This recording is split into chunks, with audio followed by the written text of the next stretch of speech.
The Wespenra Papers. A Journey Through the Multiverse. The Third Level of Learning. http://wespenry.com. The Third Level of Learning. Paper number 2, In Wait for Things to Come.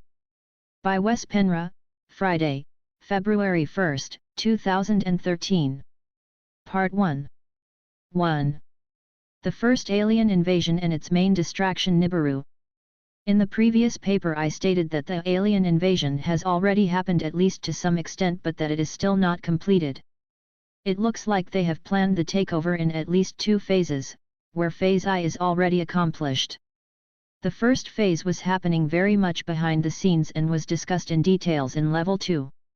What it is, or at least what they want us to believe, is that phase 2 is going to be the harvest. The big secret was that we were not supposed to know there was a phase 1. For a while I thought nothing of real substance, besides from my own and others' evolvement, was going to happen in 2012, until I suddenly realized how it all had been done, and how we all had been distracted by looking in other directions so we would miss the point. Nibiru was only one of those distractions, although the story of the A.am.I in general is correct. However, Nibiru is not the home planet of the Syrians, A.am.I, but a hollowed-out space/battleship. Albeit, the point is that it's not here in the Earth vicinity to create havoc. That idea was abandoned decades ago, something that both James of the Wingmakers, Mahunahi, Barbara Marciniak's Pleiadians, and Amitak Stanford indicate as well. I am not a fan of Amitaka's research otherwise, but here she is right on the spot. Mahunahi said already back in 2008, in the now classic interview with Project Camelot, that Nibiru is not going to be a threat, and the Pleiadians have stated the same thing for years. These are metaphysical beings, and they are telling us there is no Nibiru anywhere near the solar system. And I trust them with that, because they have showed to be a very reliable source over the last 25 years. This is what Amitak Stanford has to say about this whole scenario.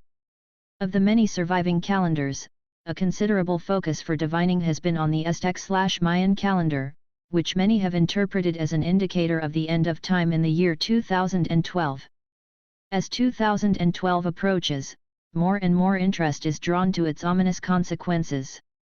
Books, movies, articles are being distributed that focus on the idea of predictions that are attached to the year 2012.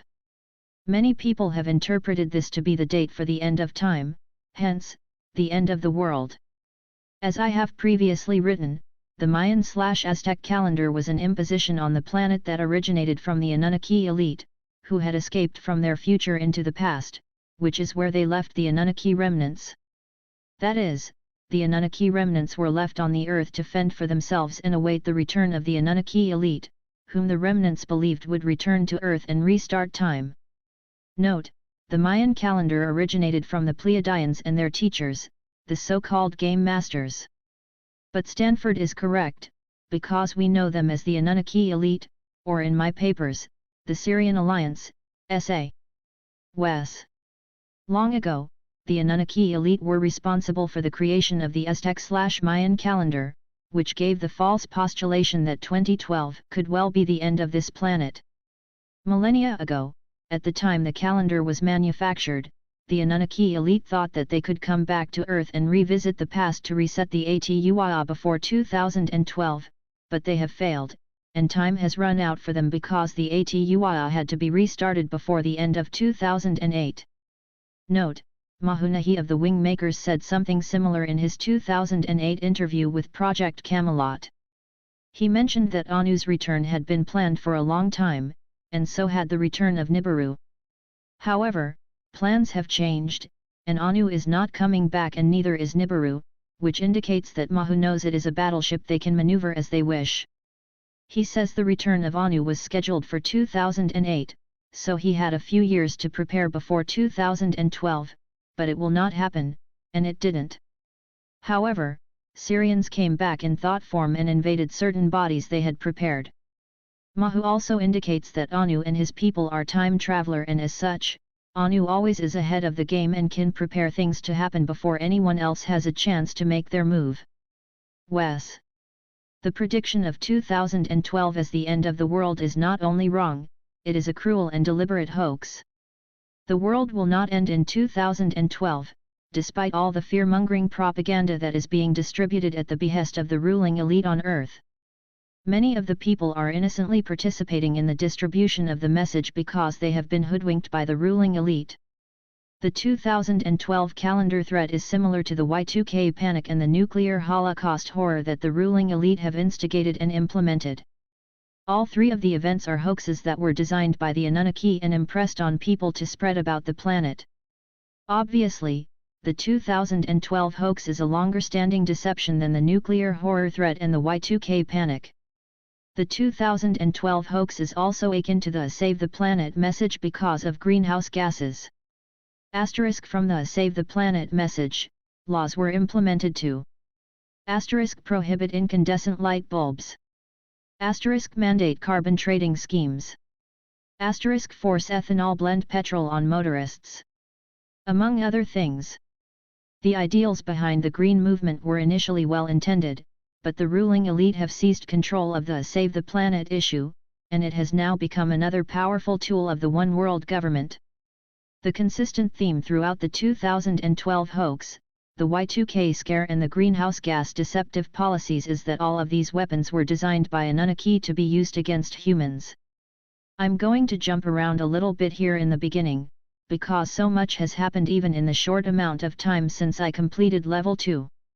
I want to show you the following picture and advise the reader to read the space.com article connected to it, and also check out the slideshow. Now they are promoting in mainstream media how we humans are going to use asteroids to exploit their resources, just like the Syrians once did. Like if that wasn't synchronicity enough, they also say in the article, which can be viewed here, http://www.space.com/15387-asteroid-mining-planetary-resources-gallery.html, that soon we can colonize space with these asteroids. They are hollowing them out, my friends. The Syrians are becoming quite blatant, but are also doing what they love to do, hide the truth in plain sight. Their human minions sound really excited when I listen to them being interviewed about this on CNN News and other places, saying that these hollowed-out asteroids can be used for a lot of things, such as extracting water from them so NASA can use this water in space whenever they need it for a fraction of the cost of transporting water from Earth to space, and therefore it becomes a business proposal. CNN, January 23, 13. They can also excavate gold, minerals, and other valuable metals from these flying rocks, but are planning on making them into satellites and space stations as well. The CNN anchor then distinguished between good asteroids and bad asteroids, where the bad ones are those who come too close to Earth and create havoc here. After that she shot off the punchline, the question she'd been told to ask before the interview: you could tell, if we can manage these good asteroids, can we use them to steer away the bad ones so we are not hit by them? And the scientist they were interviewing knew exactly how to sell this to the public by saying something to the effect, of course, that's possible. We can use our technology to push the bad asteroids just an inch or two out of course already when they are far away, so they get out of course by the time they would have hit Earth otherwise. I saw this information days ago and posted articles from space.com and IO9 on my blog, http://battleoferth.wordpress.com/2013/asteroid-mining-for-deep-space-colonization and http://battlelove.wordpress.com/2013/NASA-considers-plan-to-it-into-space-station, respectively, but yesterday, on January 23, 2013, it made headlines everywhere in the world, being the top news on CNN and in all prominent newspapers. So this is big, my friends. In other words, they want to sell the public on this idea with space stations, satellites, hollowed-out asteroids, and the ability to make us feel safe, when the real reason I can see is entirely different. The Syrians are now building hollowed-out battleships in the thousands here in our solar system, right before our oblivious eyes, in order to create a space armada for an upcoming war, and they are using humans to build those for them. And why not? The human super soldiers we are creating, and the rest of the humans, too, who can fight, better get used to it, because they are the ones we're going to use in the upcoming space war, they seem to think. I also ran this through one of my sources, who said it looks inevitable that there is going to be another galactic war if this continues. And as the reader will see when you continue reading these papers, the Syrians here in our solar system are going to get help, and that help is on its way as we speak, moving quickly towards our solar system. My source thinks that the Syrians are preparing a war with Orion, and if that happens, Orion has no choice but to respond. And in the middle, as usual, are the human population, used as shields and cannon fodder. So it will always be, from now until our extinction, unless we understand whom we're dealing with, and have the guts to say no, and just walk away from all this insanity. The reason why I write my papers, by the way, if someone was wondering. What I have been trying to say lately is that Nibiru was just a distraction so we could keep our minds and efforts away from researching what is, and was, really happening in alien invasion on a nano level. This doesn't mean that Nibiru doesn't exist, it only means it's not the home planet of the Syrians, thrown out of an orbit around one of the Sirius stars when it went nova, and incidentally happened to find its way to our solar system. The disinfo agents know what they're doing, however, and they know the real story. You see, the Syrians did come here to Earth once upon a time, and one of their battleships, perhaps the lead one, was called Nibiru after the Queen of the Star's personal spaceship. The name was hijacked. So that part of the story is true. However, what has been covered up is that the Syrians still live in Sirius and Nibiru is just one of thousands upon thousands of hollowed-out asteroids, planetoids, moons, or planets that the Syrian Alliance use for space travel and as efficient battleships. So the story about Nibiru is semi-true, but not a threat to Earth in the way we've been taught. And these days they don't even call the battleship Nibiru anymore, but A.am.E, apparently. Another name, but the same vessel. For decades, well, ever since Zecharia Sitchin came out with his first book, The 12th Planet, in 1976 have we been living with the fear-mongering around an incoming, perhaps inhabited planet which may or may not become our nemesis. It was in the mainstream newspapers in the 1980s, but since the 1990s, tons of books and an abundance of websites have been dedicated to this mystery planet which supposedly house the even more mysterious space aliens, the Anunnaki. I fell for this piece of distraction and disinformation as well, planned for decades, if not even more, by the PTB Def and their masters, the Syrians. Now, when I understand which role this piece of disinfo and distraction had, it all becomes quite obvious. But doesn't fact remain that some kind of object has been spotted within, or close to the solar system, the last few years? Something that is coming closer? Possibly. The question is, what is it? Well, according to the fearmongers who keep pushing this story, Nibiru is now somewhere extremely close to Earth within 1 AU or so. First of all, if this was the case, wouldn't we feel the Earth changes pretty drastically now? Especially as this alleged planet is many, many times bigger than Earth and is followed by at least 9, perhaps 11 moons. Albeit, we hear of course that there are those who are sitting meditating this heavenly body off course to save mankind. However, in my opinion, even they are deceived, only doing what they think is the best they can do to help out with a huge, non-existing, problem.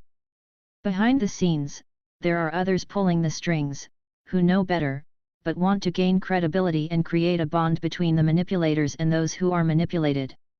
Some people are chosen to do this thing because they have special abilities, as the story goes. Where have we heard that before? You got it. Cult recruiters have used the phrase "you are special" on people for eons to get them recruited. It usually works. What I'm talking about here, however, isn't necessarily a cult, but those behind the scenes know human psychology pretty well. Like I mentioned earlier, we have asteroids coming close to Earth all the time, and the latest story about that has been in the news lately.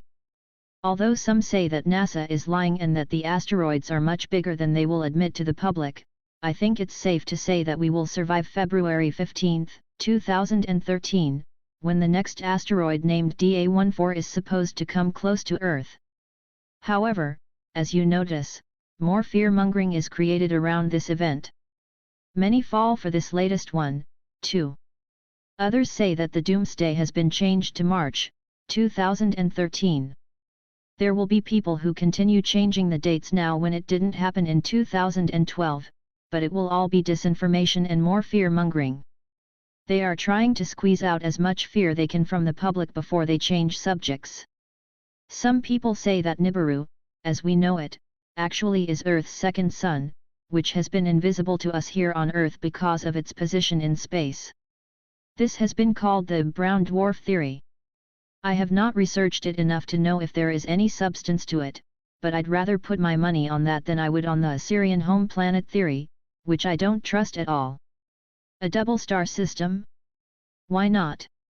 I read from a channeled session with the Cassiopeans that our solar system indeed is a double star system, and that the whole solar system is orbiting a brown dwarf star, which is located in the Oort cloud on an outer perimeter orbital plane at a distance of approximately 510 billion miles, well outside the orbit of Pluto. This brown dwarf has a mass much less than our known yellow sun, if we are to believe the Cassiopeans. The distance, of course, between planets and this brown dwarf would in that case fluctuate, but allegedly this brown dwarf is the reason why there has been abnormalities noticed in the orbits of the outer moons lately. This session is dated September 15, 2010. The closest this second sun will come to any of the planets in the solar system is about the orbit of Pluto, and this is what is supposedly going to happen now. No catastrophe, folks, just some abnormalities in the planetary orbits, perhaps also in regards to Earth. This brown dwarf, however, may very well have been confused with Nibiru. It's not easy for someone who has not spent a lot of time researching to understand what is going on here. But the following is probably the most plausible scenario as I see it right now. The Syrians are showing humans how to hollow out asteroids and give the public a false pretense that this is to exploit resources and colonize space. Instead, they are building a future space armada right here, in our own solar system that they can use in conjunction with the human military in the not too far away future. People in general think the public version sounds cool, oblivious of what is really going on. Next step is something we will go into later in this paper, and also the next. It has to do with the harvest and saviors in general. Many had put their faith on 2012 and that some kind of savior was going to come and save the world and themselves. It didn't happen. To make things even more discouraging for people with such faith, and they are many, is that the PTB made sure we had some predates back in 2011 etc., where something of this nature was going to happen. Of course, it didn't. People get more and more discouraged and are ready to accept almost anybody as their savior, as long as they have a plan for mankind that looks good. The wars and negativities continue around the world, and the only ones, more or less, who are saved from that are those who have started vibrating on a higher frequency so all that negativity does not reach them personally. Otherwise, business as usual. People are getting tired of this and are in need of a change. This is where the Syrians come in. Helpful star races are impatiently waiting for us to take the right decision and take responsibility for our own situation and start ignoring the PTB and build our own communities where new, much improved rules are applied which are all for the betterment of the group and the individuals in them. Although this is about to happen to a certain extent, the vast majority of star races have no such intentions. The Syrians have already invaded many people's minds, especially those in power, and have now directly taken over much of business and trade, religion and education, instead of just controlling the situations like puppet masters from other dimensions. The vessels were already built, so to speak, and are continuing to be built, so the Syrians can incarnate here or do a walk-in deaf in human bodies that are slightly altered genetically, but on the outside identical to yours and mine. Then, when the harvest is taking place, and some people are supposedly getting beamed up to a higher density, leaving others behind. The planet may be losing many of their New Age leaders, whom they have looked up to and given their power to, instead of building their own. I will talk a lot about upcoming events in regards to the alleged harvest soon, but if that plan will succeed, and from whatever angle we look at it, it's not positive, then the Syrians think they have us, because they believe those who were in the New Age community and who had to stay behind now think life is so unfair that they may be ready to give up. Not to speak about the fear they feel when they realize that they did not graduate to the next level/density, and now have to be dumped on another 3D planet in another solar system the next time they incarnate, and time will start all over again, a new 26,000 years of slavery in a harsh 3D environment. That's when it's time for our heroes, the Syrians, to come into the picture, now showing up in the open. Speaking of disclosure, they will tell us they have the ability to save mankind and it's now time to join the Galactic Federation of Light or something of the sort. They have the technology to help mankind take the last step in order to become galactic citizens and a spacefaring race. When NASA and most governments in the world, who are already under Syrian control and influence, will agree and suggest to people that we all join, so everybody will have a good life in the machine kingdom, they will of course not use those words. Those who don't want to join are on their own, but can't take advantage of any benefits the rest of mankind can enjoy in the megametropolitans that are planned to be built, so-called smart cities. Everything is smart these days, have you noticed? So, if this succeeds, the Syrians will kill 3 birds with 1 stone, they win us over with deception and technology and thus manage to unite the world, except the small percentage who refuse to participate and are forced out of the cities. They make peace with the PTB in front of the peoples of Earth, saying that forgiveness is what we all need now and join together as one into a time of peace and harmony. And lastly, the Syrians can rule openly in this well-planned machine kingdom. Little does humanity know what consequences that will have for them in the future. It will start out like a paradise on Earth, but will end up in a living hell, and it will come creeping upon them so they won't even notice. The future will judge me on what I'm saying here, and I am not concerned, because what I'm telling you is correct and will hold up to scrutiny 100 years from now. That is what they are planning for those who fall into the trap of the new era, the age of Aquarius. I will expose this trap to the best of my ability in this level of learning, and I think that those who finish reading it will have little doubt afterwards that this is how it is. And of course, here is where the splitting of the worlds which I have talked about so much come into the picture. Choose the easy path and let the Syrians take care of you, or choose the path of responsibility, which perhaps will require a little bit more from you at first, but in the end will show to be the easiest path after all. The problem here as well is the ETS who are out there, waiting to be of assistance, but don't hear any calls for help, except from a few individuals here and there. This is why there will be no disclosure, my friends. No good ETS will disclose themselves to an oppressive government. The so-called disclosure will therefore not happen the way irresponsible people such as Dr. Stephen Greer and Dr. Richard Boylan present it, and who are willing to embrace any ET races who are showing themselves to us, without using discernment. Instead, good ETS will present themselves to individuals who are ready to receive the messages from the stars and who are responsible enough to have such a connection established. If ETS are disclosing themselves in public and it's all over the news, count on that this is either a well-planned hoax by the government, or if the ETS are real, they are not here for our benefit. I've said this before, but it's worth repeating. And don't forget that the Syrian Alliance are trying to create a master race, a super race of humans, who are half human and half robotic, whom they can use for future conquering of space and their ongoing war against Orion, or more specifically, the Mother Goddess, the All That Island. I want to take the opportunity here as well to emphasize one important thing. I don't want people to live with the false idea that just because star beings and star races out there are much ahead of us when comes both to technology, star travel and development in general, that they are all like saints, or benevolent towards humans. There are star races out there who could be considered very advanced and billions of years old, who still are fighting wars and have quite a selfish, service to self, or STS def for short, attitude to existence, just as well as there are star races which are very humble, friendly, and spiritually inclined.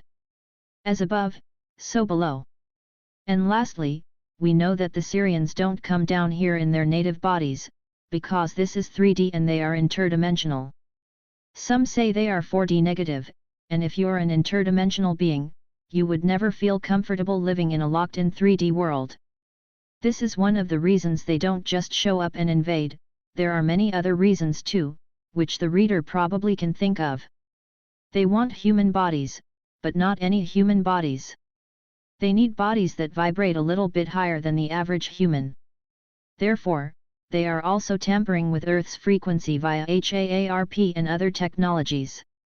This has nothing to do with that Mother Earth herself is changing her vibrations, this is done with technology. The truth is quite the opposite. The Syrians do not want Earth to naturally change her vibrations, because then the ET control of this world will diminish. Instead, they only want to increase the frequency so they can feel more comfortable, but suppress further evolution. Not all humans can handle the higher frequency and get sick, often with neurological problems.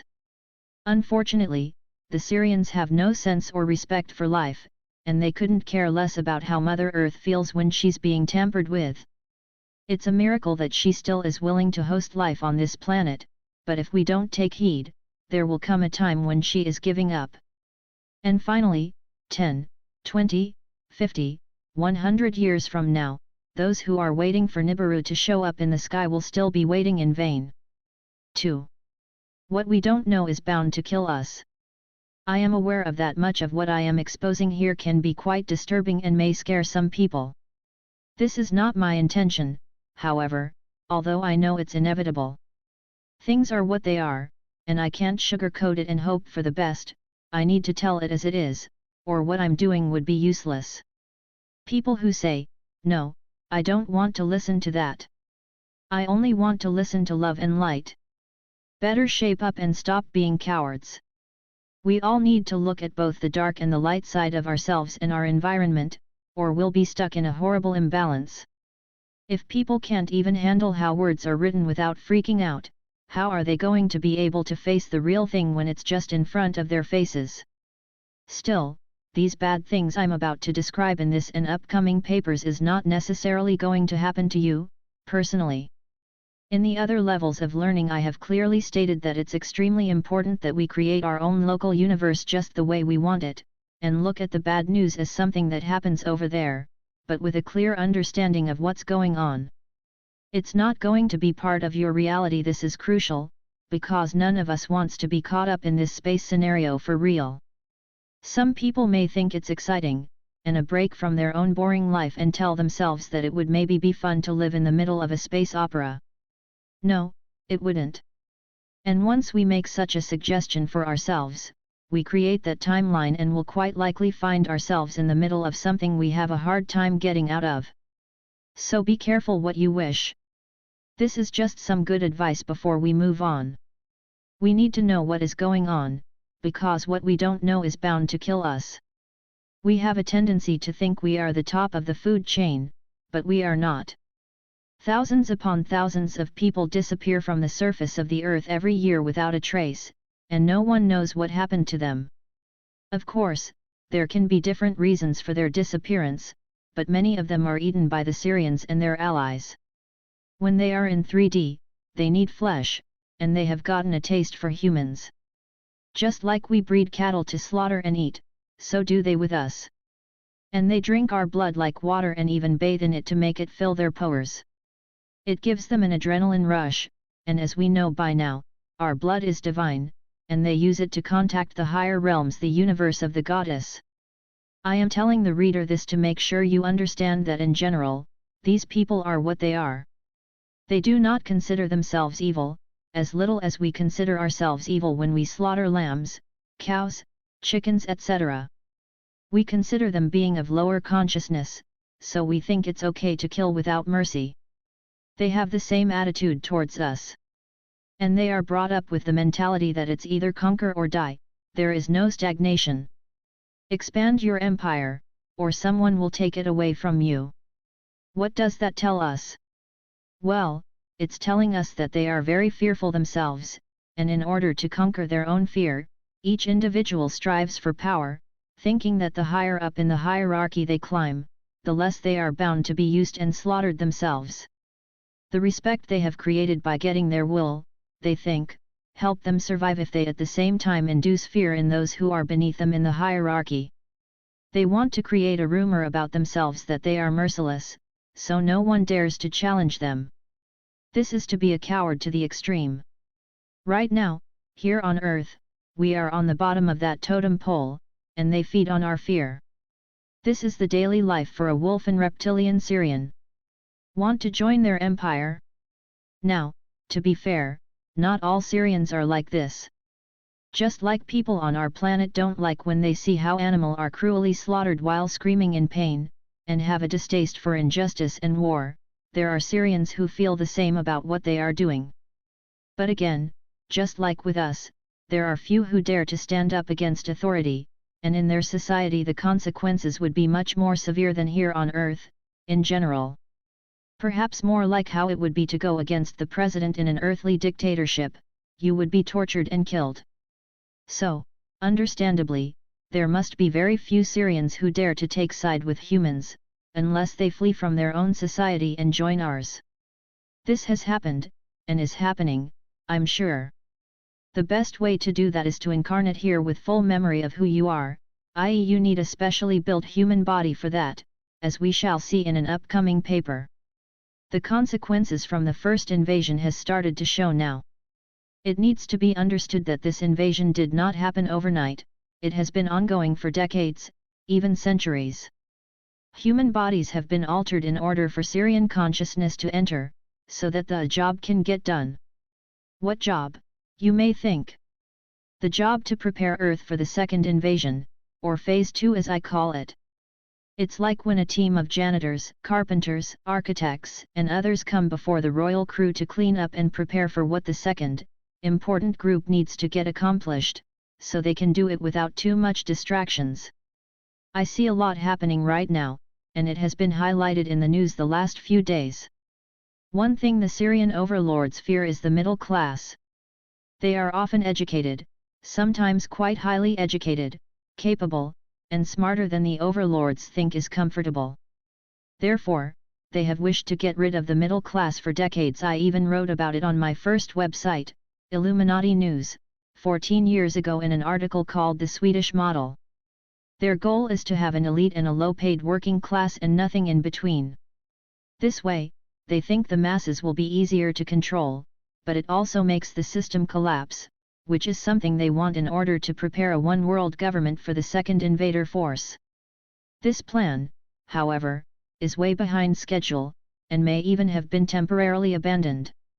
Their biggest task right now is to create the machine kingdom. That, hopefully, from their point of view, will automatically lead to a one-world government later on.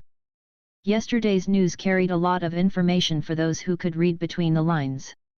They were talking about how many jobs had disappeared since the recession, and that they are not coming back. In earlier recessions, like back in the 1990s, the system took a few years to recover, but eventually the jobs returned and things went back to normal. It will not happen this time, the newspapers said. Instead, the middle-class jobs are being taken over by computers, robots, and other high-tech. This means that the middle-class workers will have no jobs to come back to, and people with too much education will rarely get jobs at McDonald's and other places with minimal wage, because they are considered overcompetent for the job. And we have not seen the end of it yet, they said. So, they have effectively destroyed the whole middle class by exchanging them with technology, which can do the job cheaper and with fewer errors. This is just one example what the first invasion has to accomplish in order for Phase 2 to be as smooth as possible. In all fairness, it's not just the Syrians who are working on this, they have lots of human minions helping them to accomplish their goals, wittingly and unwittingly, but the ideas are not human in origin.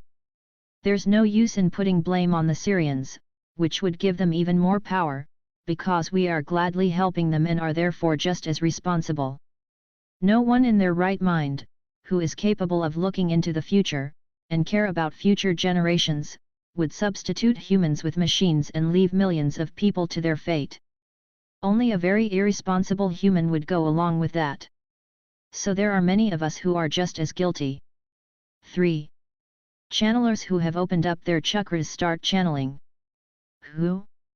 We have discussed channeling before, both in level I and level 2, but we are going to take this subject quite a step further here in level 3, because some of these channeled entities play a major role in the Syrian agenda. So I am not implying that all channeled material is bad, or the entities evil. Much depends on the energies and vibration of the channeler. It's actually crucial. You receive information in direct relation to what you are prepared to receive, no more, no less. Also, the quality of the information from a specific channeler from a specific source may fluctuate in accordance with the channeler's mood or vibration at a certain occasion. So, even if we feel that a channeled source may be trustworthy one day, the next the quality of the information may not be so great. Therefore, we need to use discernment even with a source we normally trust. This is not because the source is intentionally willing to give you disinformation or bend the truth. It's because when the channeler is not with it and tuned in, other entities who correspond with those vibrations may come in and interfere, pretending to be the original source. When we feel that the source is giving us correct information, we say that the channel is clear. The opposite, when a channeled source is taken over by negative entities, is called not clear in the world of channeling. Many make the mistake of abandoning a channeler when they notice dis or misinformation embedded in the messages, when in fact the channeler may just have had a bad day. But it's also the channeler's job to be critical towards the messages he/she receives, or they will lose their credibility, and eventually their audience. I have spent a lot of time listening to channelers lately, and read channeled material from different sources, both those who are considered trustworthy and those who are not. Then I have compared what I got to see differences and similarities between the sources in order to find some kind of pattern. For example, what do these channeled sources really want? Why are they here? Are they as benevolent and helpful as they say they are, or are they just faking it? The ones I have listened to are not hoaxes, by the way. All of them are genuine channels and not something the channeler is making up. Although there are such fake mediums as well out there, they have a tendency not to be long-lived these days when people are spoiled with the genuine stuff. It's easy to distinguish between a human fabrication and a true channel, because the information we receive from a true source is way beyond the scope of knowledge of any human being, normally, and the questions are answered instantly, without any lags, which would be difficult, if not impossible, to fabricate by a human. However, there are also channels that are not originating in the metaphysical universe, but are transmitted via satellites by intelligence agencies, in order to mislead people. Those, I believe, are also relatively easy to distinguish from the real stuff, because the quality is not as high. Still, it's harder to distinguish between the military/intelligence sources and the real material than it is between a human who is faking it and a real source. But the messages transmitted from the military-industrial complex, MIC, is usually of such that sooner or later one will see through it, especially if we are used to listening to channeled material in general. Many sources come in all of a sudden in a person's life, sometimes as thoughts that the person feels is not their own. Then they can start communicating with that source back and forth, and a channeled communication can take place. It's important already in the early stage for the person to set limits and boundaries, and for example letting the source know that the channeler is only allowing uplifting communication that is for the benefit of him/her and/or the whole planet. It's more common that whole collective of star beings are acting as sources in a common effort, than that the source is just one entity, from what I have noticed. The energies of such non-physicals can be pretty intense, so it's crucial that the channeler is in good mental and physical shape, or the intense energies will eventually break down the body, like it has done with so many channelers who have been too open. Carla Ruckert is only one example. During the period she channeled R.A. Others, in pure excitement, take on more than one source. They may be channeling 5 to 10 different sources, and that can be very dangerous to the body, first of all, and secondly, the channeler is so wide open that they let any entity in, and it's very easy to be deceived. So if you're going to channel, my advice is to feel out the source, say no to it if it doesn't meet the guidelines, and wait for the right source to come then. Then stick to one source. Normally, when we ask the source a question, they look in the memory bank of the vehicles, the channeler, which often go back thousands and thousands of years due to the genetic memories from previous life, and they look in the Akashic records for an answer, in case they don't know it already. Basher, one of these sources, explains it pretty well when he says that the Akashic records are not, like many think, some sort of library in the sky where you have to go to find the answer. The records are all around us in the ether, it's there to immediately pick up and use. Then apparently, according to some sources, something I was not aware of, such as Hironi, who is a Grey whom Lissa Royale channels, these entities are using computer systems to gather their thoughts so that they become transmittable. Hironi says, emotions on my end are not necessary to channel, though I am working with physical facilitators on my end. Basher and Sasha and the three of us are linked into a computer device, my emphasis, that will synthesize our thoughts. They provide a balance for my thoughts so that the biological vehicle can receive them. Thus they are translated. Basher is of a Grey species as well, while Sasha is supposedly a Pleiadian. In the above case, the computer was apparently used in order to combine the thoughts of these three very different species. Is that really necessary, and make sense of it to humans? But if this is true, it makes me wonder how often channeled sources, called only sources from here on, use computers when answering questions that humans. Also, I said earlier in this paper that it is fairly easy to recognize sources that come from the military-industrial complex, MIC, but if the MIC is using extremely advanced computer systems, built or given to them during TTPs, and connected to special satellites using ET technology, how easy isn't it to copycat even advanced real sources? I haven't had any trouble spotting mic sources when I have plowed through these kinds of material, but who knows, maybe there is more sophisticated programs that can fool any of us, and the lower quality mic transmitters are only there to make us believe that this is the best they can do. If this is the case, we can only go on intuition and connect the dots to our best abilities.